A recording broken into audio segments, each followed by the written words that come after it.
ദിവസം ഉമ്മാന്റെ ഡ്രസ്സ് അലക്കി കൊടുത്തിട്ടുണ്ടോ? ഞാനൊരിക്കൽ എന്റെ മകനെ കൊണ്ട് ചെയ്യിപ്പിച്ചു, ചെറുപ്പത്തിലേ ശീലിപ്പിച്ചു. ഞാൻ ഉമ്മാനെ കൊണ്ട് വസ്ത്രം അലപ്പിക്കാൻ പാടില്ല, അത് അപകടം. നിന്റെ ഡ്രസ്സ് നീ അലക്ക, നീ ക്രിക്കറ്റ് കളിക്കാൻ പോകണു, ഓടുന്നു, ഇതൊക്കെ ചെയ്യുന്ന എനക്കെന്താ 4 കുപ്പായാൾക്ക് അത്ര പ്രയാസം? അപ്പൊ എന്നോട് ആ പറ്റി ഞാൻ അലക്കിക്കോളാം. ഓന്റെ ഡ്രസ്സ് ചെറുപ്പത്തിലേ അലക്കി ഉമ്മാനെ കൊണ്ട് അലക്കിട്ടു. പിന്നെ ഓനൊരു ഹയാ, ഒരു ലജ്ജയായി. ഉമ്മാനെ കൊണ്ട് ഇതൊക്കെ ചെയ്യിപ്പിക്കുക എന്ന് പറഞ്ഞാൽ ചെറുപ്പത്തിലത് ശീലിപ്പിച്ചുകൊണ്ട് മതി. ഒരു ദിവസം ഭാര്യന്റെ കുറെ ഡ്രസ്സ് അലക്കാണ്ടായി. അവള് റമദാൻ അടുത്ത് വരുമ്പോൾ നമ്മളോട് ഒരു ക്ലീൻ ചെയ്യൽ, ജനവാതിലും വാതിലൊക്കെ അടക്കി തോത്തുമ്പോ ഇവളിങ്ങനെ അടക്ക് പറഞ്ഞ് കുറെ അലക്കാനുണ്ട് എന്നൊക്കെ കല്ലുമ്പന്ന് അലക്കണം. അപ്പൊ ഞാൻ മകനോട് പറഞ്ഞിടാ, ഉമ്മാക്ക് ഒരുപാട് തുടക്കാനും തോർത്താനും ഉണ്ട്, ഒരു കാര്യം ചെയ്യാം, ഈ ഡ്രസ്സ് നമുക്ക് എന്താ കൂടി അലക്കുക, അലക്കണ പണി നമുക്ക് ചെയ്യാം, ഉമ്മ തുടക്കട്ടെ. ഇതിപ്പം പറഞ്ഞാൽ വേണ്ടപ്പ കൂടണ്ട, ഞാൻ അലക്കി കൊള്ളാറ്. ഓൻ കൊണ്ടേ അലക്കി ഭാര്യന്റെ ഡ്രസ്സെല്ലാം അലക്കിട്ടു, എല്ലാം അലക്കി. അങ്ങനെ ഭാര്യ തുടക്കലും തേക്കലെല്ലാം കഴിഞ്ഞു വന്ന് പിന്നെ പറഞ്ഞു, ഇനി കുറെ അലക്കാണ്ട്, വേഗം ഭക്ഷണം കഴിച്ചിട്ട് അലക്കൽ തുടങ്ങട്ടെ. ഞാൻ പറഞ്ഞ അലക്കലൊക്കെ കഴിഞ്ഞു, നിങ്ങൾക്ക് എന്ത് പറഞ്ഞാലും തമാശ, എത്രപാട് അലക്കാണ്ടിരുന്നു. ഞാൻ പറഞ്ഞതാ, ഒക്കെ നിന്റെ മകൻ അലക്കിട്ടിരിക്കുന്നു. അപ്പൊ ഇവള് കരയാ, സങ്കടം കൊണ്ട് പറയുമ്പോ ഈ മകനെ പോറ്റാൻ വേണ്ടി ഉമ്മ എത്ര കഷ്ടപ്പെട്ടു. ഉമ്മാന്റെ ഡ്രസ്സ് ഒരു വട്ടം അലക്കിയപ്പോ ഉമ്മാക്ക് സഹിക്കുന്നില്ല. ഓള് കണ്ണിൽ വെള്ളം നിറച്ചു. എന്റെ കുട്ടി തന്നെ അലക്കിയോ? ഓനാ മൂത്ത കുട്ടി, മറ്റേ ചെറിയ പെൺകുട്ടികളല്ല. അപ്പൊ കരഞ്ഞപ്പോ മോനെ വിളിച്ചാൻ, ഉമ്മ എന്തിനാ കരയണാരെനിക്ക് എന്തേ? ഞാൻ പറഞ്ഞു, ഒരു വട്ടം നീ ഉമ്മാന്റെ ഡ്രസ്സ് അലക്കിയപ്പോ ഉമ്മാക്ക് സങ്കടം, എന്റെ കുട്ടീന്റെ ഡ്രസ്സ് അലക്കിയല്ലോ, അതിന് ഉമ്മ കണ്ണീരൊഴിക്കാം. എടാ, ഈ സ്നേഹത്തിന് പകരം കൊടുക്കാൻ എന്താ ഉള്ളത്? ഈ സ്നേഹത്തിന് പകരം കൊടുക്കാൻ നിങ്ങളെ കയ്യിൽ എന്തുണ്ട്?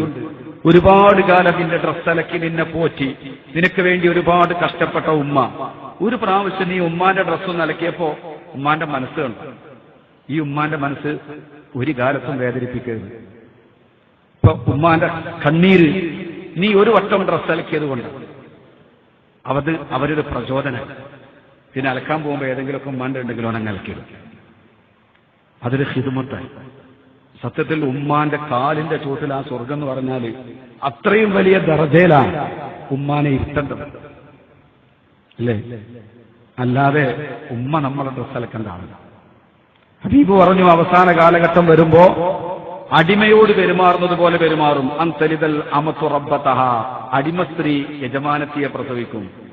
ആൺകുട്ടികളാവട്ടെ സ്ഥിതി ഇങ്ങനെ. എന്നാ പെൺകുട്ടികളാണെങ്കിലോ, ചിലർ പറയും പെൺകുട്ടികളായാലും ഒരു സഹായത്തിന് ആളുണ്ടാവും, +2 വരെ ഒരു പണിയെടുക്കും. വീട്ടിലാകെണ്ടാകുന്ന പണി എന്താ? നിലം തുടക്കല്, വസ്ത്രം അലക്കല്, പാത്രം കഴുകല്. ഈ 3-4 പണി പെൺകുട്ടികളോട് പറഞ്ഞാൽ തിരിഞ്ഞു നോക്കില്ല.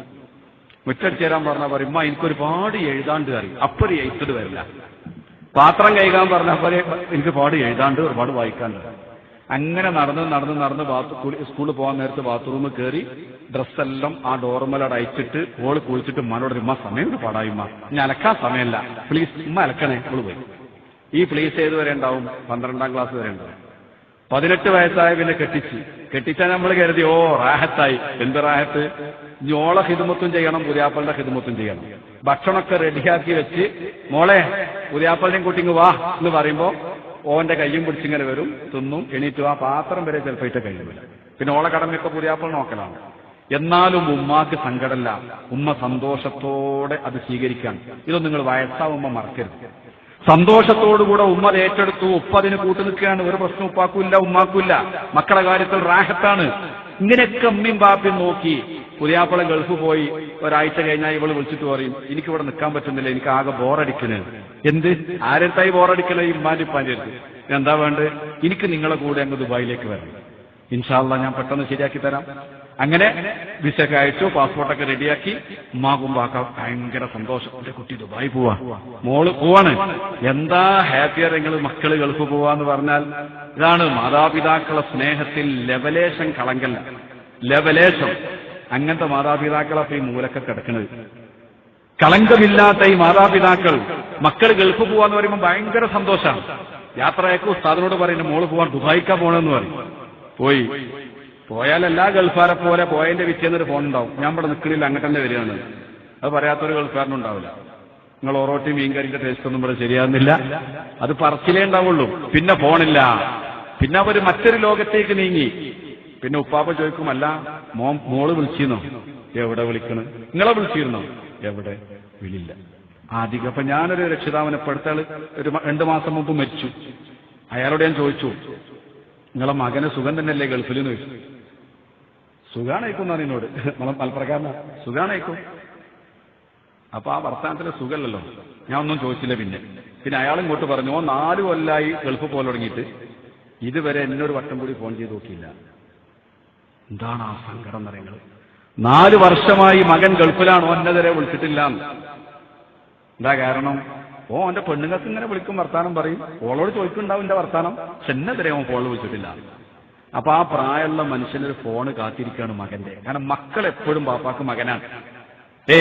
പല മക്കൾക്കും അത് മനസ്സിലാകുന്നില്ല. നിങ്ങൾ അവരെ വേദനിപ്പിക്കുമ്പോൾ അവരോട് അപമര്യാദയായിട്ട് പെരുമാറുമ്പോൾ ഗൗരവം നമ്മൾ അറിയുന്നില്ല. ഉമ്മാക്ക് എപ്പോഴും നിങ്ങൾ കുട്ടിയാണ്.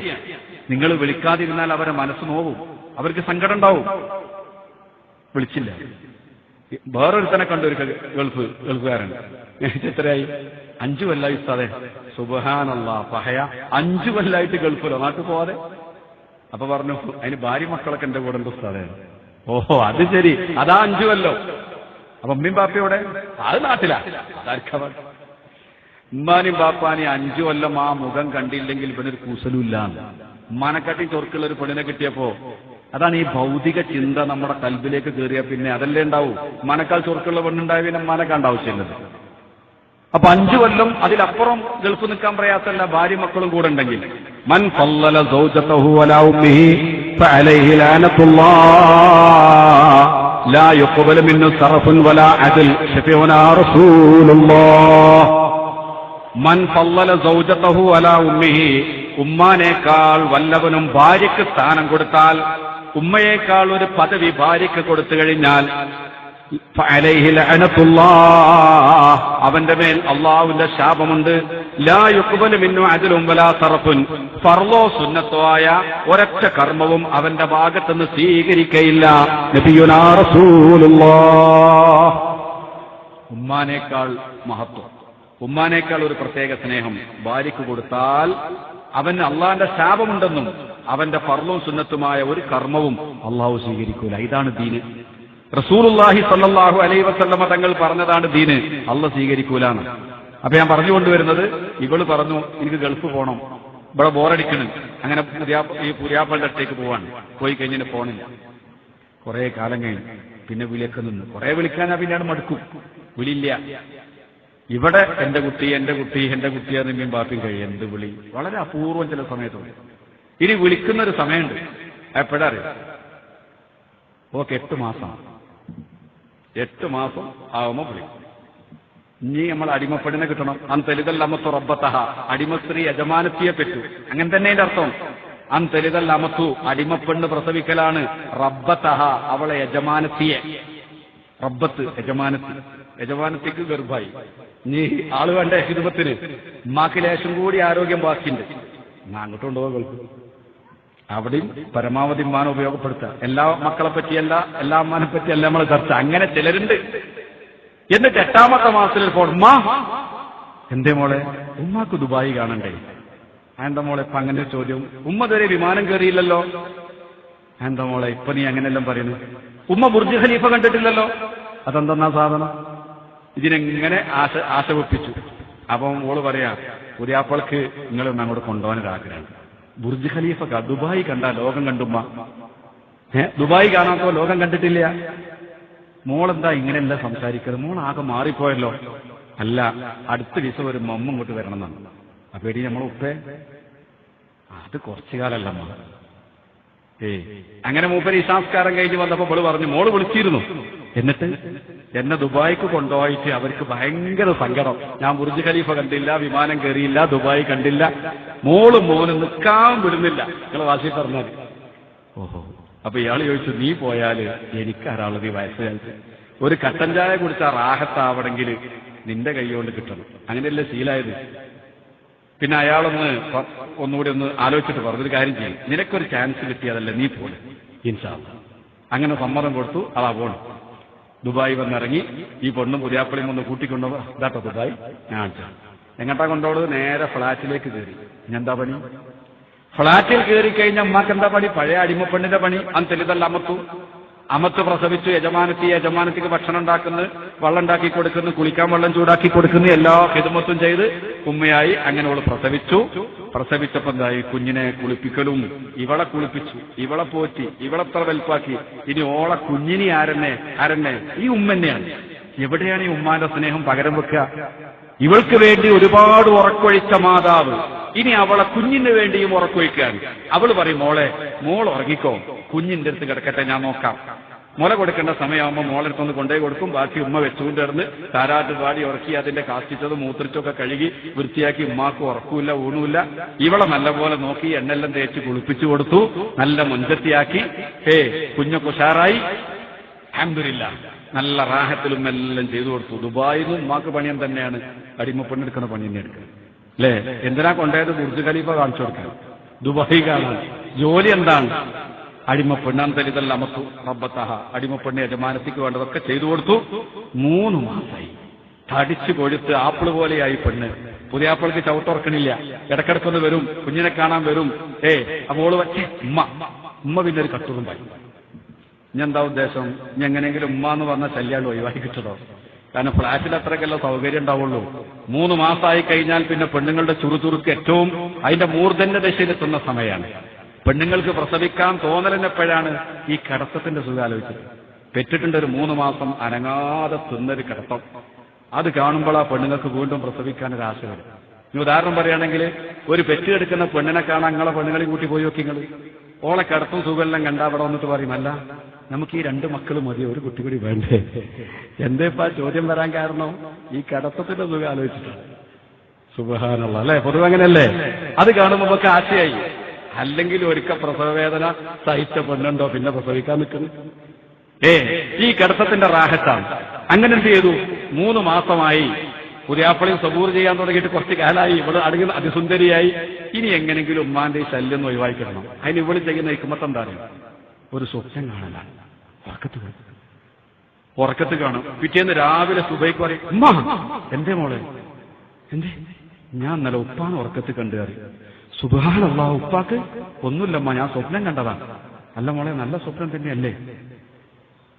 ഉമ്മ, ഉപ്പാക്ക് ഒരു ചൂടുവെള്ളം ഉണ്ടാക്കി കൊടുക്കാൻ ആരാ അവിടെ ഉള്ളത്? എനിക്കെന്റെ ഉപ്പാന്റെ കാര്യം ആലോചിക്കുമ്പോൾ എന്തെല്ലോ ആവും. അത് പറഞ്ഞപ്പോ ടെൻഷനായി ഉമ്മാക്ക്. അപ്പൊ പറ, പൊന്നാര മോളെ, ഞാൻ പോയാലോ? ഞാൻ 3 മാസമായില്ല മോളെ വന്നിട്ട്. അതിപ്പോ പുതിയാപ്പളങ്ങളെ വിടും തോന്നില്ല. അല്ല മോളെ, ഈ സ്വപ്നം കണ്ട് കുഴപ്പമില്ല. സ്വപ്നം കണ്ടു, എന്റെ വാപ്പാന്റെ കാര്യാലോ, അതിനകത്ത് ഉമ്മാനെ വസ്വാസാക്കാനകത്ത് സ്വപ്നം കണ്ട്. ഇതെല്ലാം പറഞ്ഞ് പുതിയാപ്പള വന്നപ്പോഴേ വിഷയം അവതരിപ്പിച്ചു. ഉമ്മത വീട്ടിൽ പോകാൻ തിരക്കാക്കുന്ന. അപ്പൊ പുതിയാപ്പളോട്, അല്ല മോനെ, ഞാൻ വന്നിട്ട് 3 മാസമായില്ലേ? കുട്ടിയൊക്കെ അത്യാവശ്യം റാഹത്തായി, ഓരോ സന്തോഷമായി, ഇനി ഞാൻ പൊയ്ക്കോട്ടെ. അപ്പൊ പുതിയാപ്പള പറയും, ഇത്ര പെട്ടെന്ന് പോവമ്മ, ഓന്റെ മനസ്സിലുള്ള നേരത്തെ പോയിക്കോട്ടെ എന്നാണ്. എന്നാൽ അങ്ങനെയല്ലേ പറയാ? എല്ലാരെ പറ്റി, എല്ലാ പുതിയാപ്പളാരെ പറ്റി എല്ലാം പറയും. അങ്ങനെ ഇവൻ പറയാണ്, ഉമ്മ അങ്ങനെ വെറുതെ പോണ്ട, ഒരു സാധനം വാങ്ങിട്ട് പോകണം. ഓഹോ, 3 മാസം നിന്നല്ലേ അടിമപ്പെണ്ണ്. എന്നിട്ട് എവിടുക്കാ കൊണ്ടുപോകാന്നറിയോ? ഈ തടിച്ച പെണ്ണും ഇവനും കൂടി ഉമ്മാനെ നറുക്കിരുത്തി കൊണ്ടുപോകാൻ എങ്ങനത്തെ അറിയോ?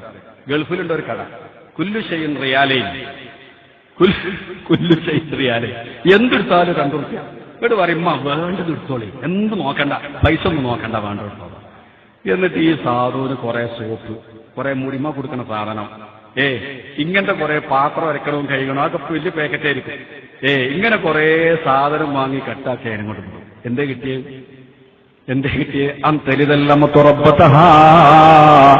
ഒരടിമ സ്ത്രീ തന്റെ യജമാനത്തിയെ പ്രസവിക്കലാണ് ഖിയാമത്ത് നാളിന്റെ അടയാളമെന്ന് ശഫീഉനാ റസൂലുള്ളാഹ്.